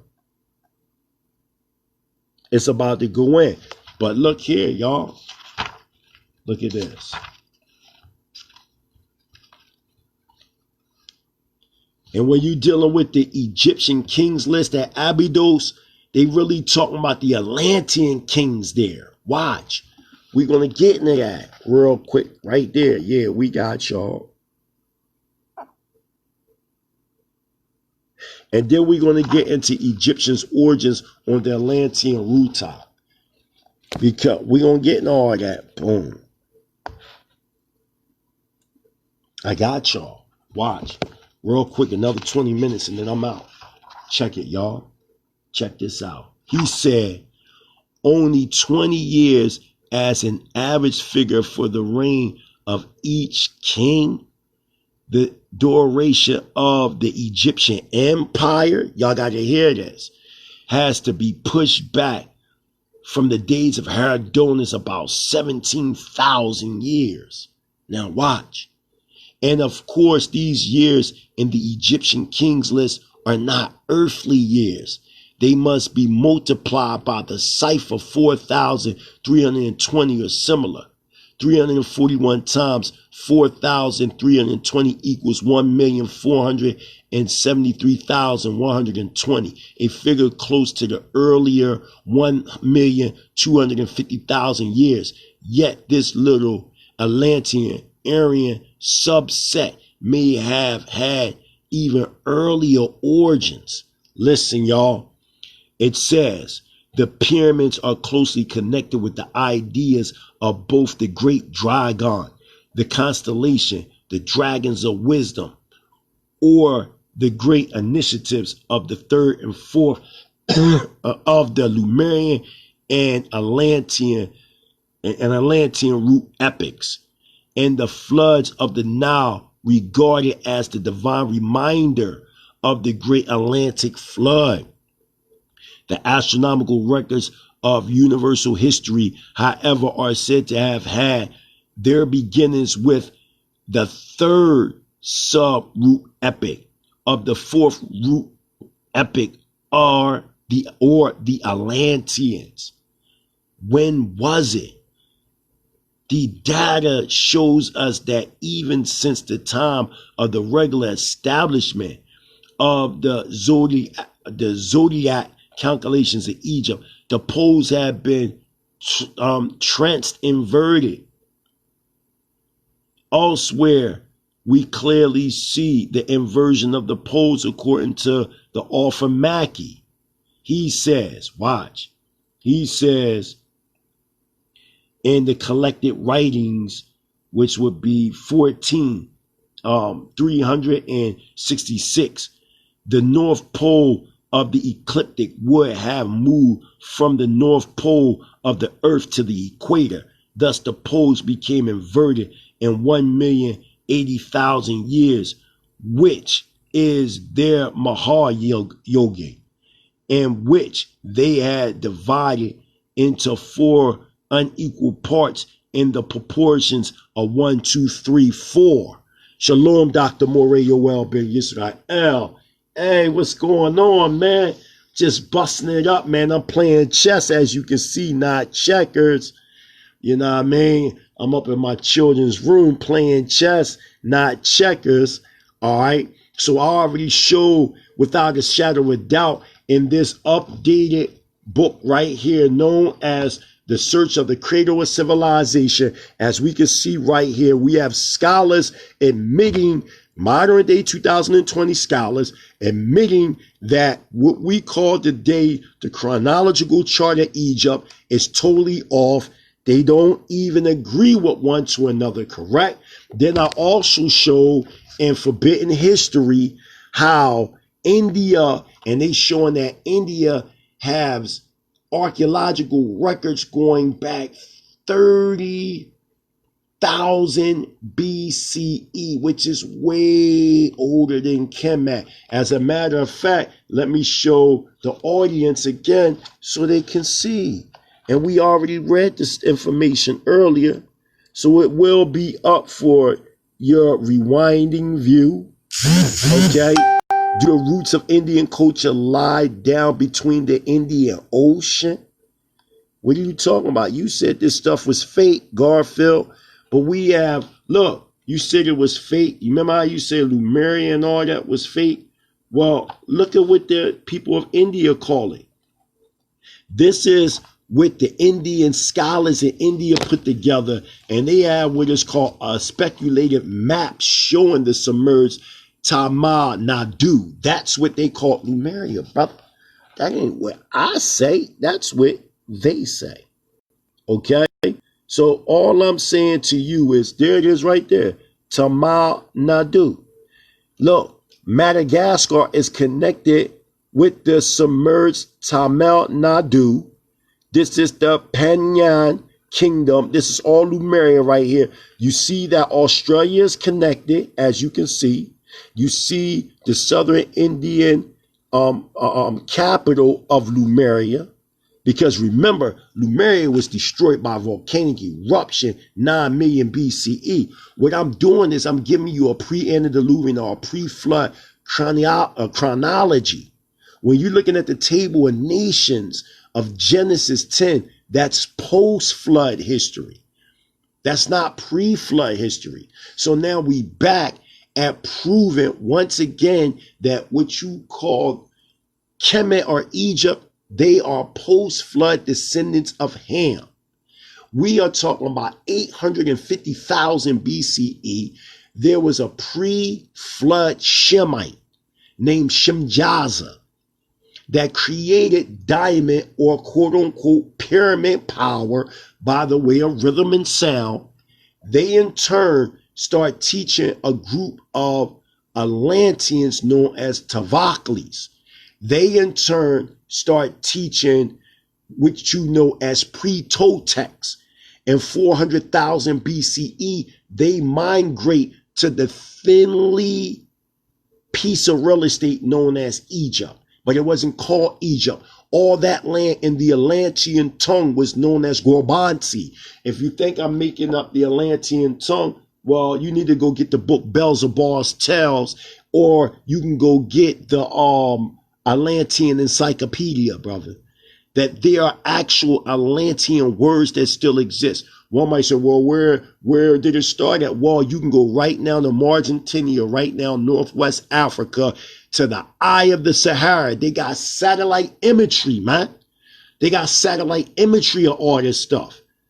This, what I'm teaching, it's actually enhancing the Hebrew culture, because it's letting you know that the Hebrews had a greater history beyond Mesopotamia. Beyond, why you think it talks in Genesis chapter 11 that we came from the east and found the plain known as Shinar.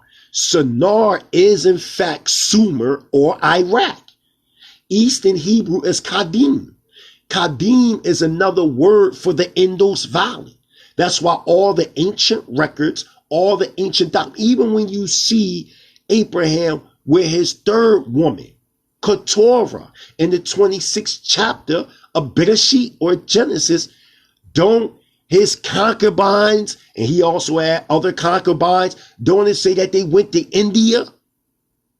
Don't they say that Abraham or Abraham was from a Hebrew tribe known as the Yadavas? That is Yadavas, which you get the word Yahuda. When Jacob named his fourth son Judah, he named his son after a pre-existing tribe from the Indus Valley that Abraham came from, which was the Yadavas, which were Hebrews from the Haraparian dynasty. Abraham broke off and became an ex-Brahmin. He was practicing Brahmanism. These people worshiped Abraham and even start calling the deity after himself. That's what, listen, the nations of the earth are worshiping us. We lived in an area called Ur, but not Ur of the Chaldeans, but Ur Kasdim. There were two Urs. Oh, shalom, Dr. Moore, right? You know what I mean? There were two Urs. You had Ur of the Chaldeans, which was 7th century BCE Mesopotamia. Then you got Ur Kasdim that came from out of the Indus Valley. Type it up on Google. Was there ever an Ur in India? It's going to come out. Is there ever a tribe of Judah in India? Yes, there were two tribes of Judah. There were two tribes of Judah. You had the tribe of Judah that came by the way of Jacob's fourth son Judah. And then you had the tribe that Abraham came from, the Yadavas, which is a Sanskrit word for Yehuda, Judah. It's a whole nother level. So as I was saying to the family, that this stuff is all documented. So let's get back to what I was saying about this list. Now listen, it says, when was it? Okay, I read that. So now we're here. So it says 1, 2, 3, for the reasons mentioned above, which are 108,000 to 216,000, 324,000, and 432,000. Here we have the most positive proofs that the above numbers originated in ancient astronomical observations. Okay?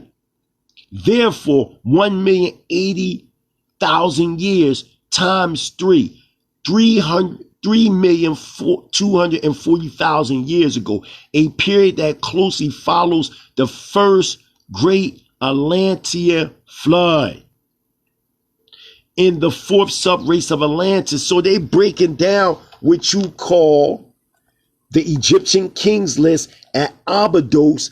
It's breaking down the origins of the Egyptians, not what you know, the descendants of Ham, but the Atlantean Egyptians going back all this time. But when I bring up numbers, you say I'm being pseudo.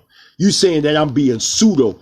But if you look at the Egyptians king list at Abydos, they records going back 3,240,000 years. But oh, I'm being pseudo dumb. But it's all right here. Come on, man. Watch this. Let's get it. Let's get it. Watch this. It says, does the origin of the Egyptians go back 3,240,000 years And were they a branch race of the third sub-race of Atlantis? Through these passages, it may be safe to say that the Egyptians in their Atlantean Aryan / noble just have their origins at least 1,250,000 years ago. But this is not to be confused with the children of Ham that came later. Watch. Yet, Egypt has been the home of the mysteries. Watch, y'all, for a long time. And that role may have begun after the demise of Atlantis. Come on, man. Come on. Let's get it. I'm showing y'all. Hold on.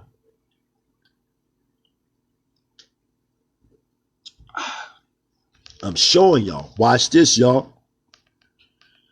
Egyptian origins of the Atlantean Ruta. Because just like I said to y'all, the pre-Toltecs, what they did was, after the destruction of Atlantis, during the second flood, we're talking 200,000 BCE, Atlantis split into two, Ruta and Datia.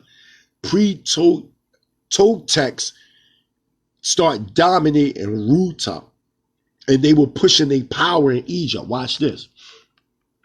However, the Egyptians emerged from two different races, from the east in India and the west in the Atlantic. Why? Because 400,000 BCE, you have pre-Toltecs moving into what they now call Egypt, 400,000 BCE. And then you have the Tamals or the Nagash that came from out of the Indus Valley. Watch, y'all. Watch this. Watch this. It says this. Their origins in the south of India is well documented in the next section of Egypt's Indian ancestry. Their more ancient origins are from the Atlantean island continent or Ruta. Come on, man. Come on, man. I ain't making this up, man. Watch this, y'all. Check it. The Egyptians were remnants of the Atlantean noble ones, of the older or the Ruta Atlanteans. The last name, the descendants of the last race of that island. Because remember, Atlantis split into two, Ruta and Datia. And then 80,000 BCE, Datia was destroyed, which left Ruta, which Plato calls Post-Adonis. When this is what we're saying, when Atlantis was destroyed 9,564 BCE, the last portion, you know what I'm saying? Now you got antediluvian flood members going into Egypt, meaning the sons of Mizraim. They came post. Right now we talking pre. Watch, y'all. Let's get it. Who suddenly disappeared was narrated to Sholol or Solar by the Egyptian initiatives. The human dynasty of the older Egyptians, beginning with Menes or Narmer, had all the knowledge of the Atlanteans, though there was no more Atlantean blood in their veins. Why are they saying that? Why? Because of the simple fact they were descendants of Mizraim. You know what I'm saying? This is what's going on. There has to be an understanding of pre-flood history or pre-antediluvian history versus post-flood, post-antediluvian history. That's all I'm saying.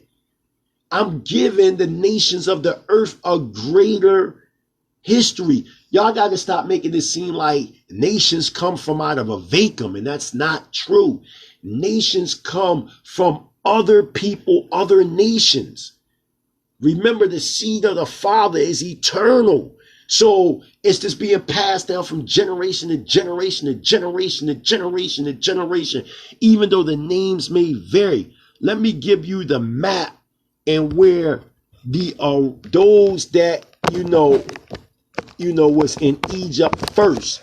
Let me show you where they lived at originally. That's the map right there. Okay, and that's figure 35, the Atlantean Islands of Ruda and Datia, right there. You see that? So, like, come on, man. Ain't nobody making this stuff up. This is chess, not checkers. That's what I keep trying to tell y'all, man. This ain't no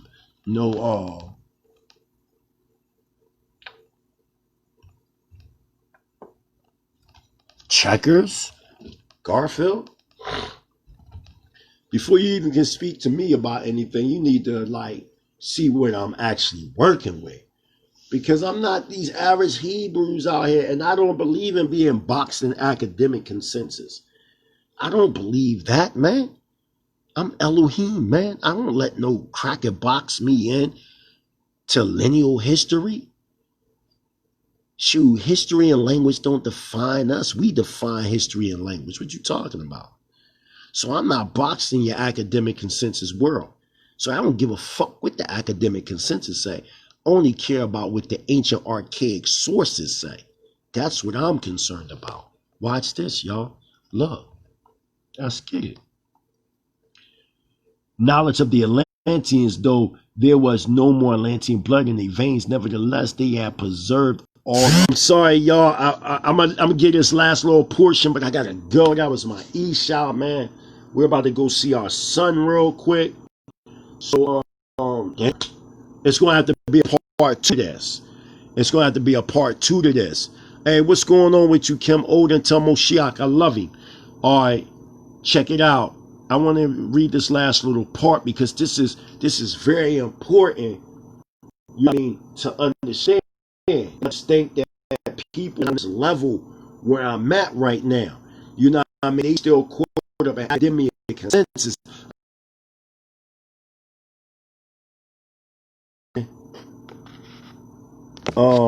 I ain't letting no European dictate to me how to view history. Watch this, y'all. It says, nevertheless, they had preserved all the archaic records, right? It says, the sinking of Ruta was 850,000 years ago, when the fifth root race was only 200,000 years old. Hence, their appellation of Atlantean, Aryan, or Noble Ruta had been in existence at least since the first sinking of the main Atlantean continent, of which it was a remnant almost 4 million years ago. Hence, the time scale for the Atlantean origin of the Egyptian ancestors between 1.25 and 3.24 million years ago easily fit the time frame of this third subset of Atlanteans. Note also, human dynasty of the older Egyptians implies that the previous dynasties were the mighty ones, or the God men, the Elohim. I'm going to stop right there. It's about to go in, and I'm going to come back with a part 2. I'm going to change the name so people can gravitate more, because, I wish we get out of this beef. A lot of people, some people in Israel, they don't really bang with Garfield. A lot of them don't, actually. But I'm going to change it. I will have me and my team, the Mighty Hebrew Israelite Sovereign Nationalistic Research Team. We still want to debate Dagger Squad. It's whatever. He mentioned my name today, that he want to sit down and talk to me. We will have a sit down. I'm honored. You know what I mean? I'm not saying with him because first I have to clean up some stuff. Whereas though I have certain personal problems with Garfield, you know what I'm saying? I don't have to put it out there. I think it's just something me and him we need to actually talk about and try to iron out certain things so we can do this one-on-one dialogue, as Garfield said. He's too old. He's not really in that debate mode no more. And I feel the same way, but we can have an open dialogue in front of everybody in the world. And in the process of that dialogue, there will be building and destroying. You know what I mean? But at the same time, we're respecting one to another. So I'm for all that. 100%. I'm for all that. And like I said, I love everyone. And may the Most High Yahweh be with y'all. Shalom Aleichem. Hebrew Israelite Sovereign Nationalism rising worldwide.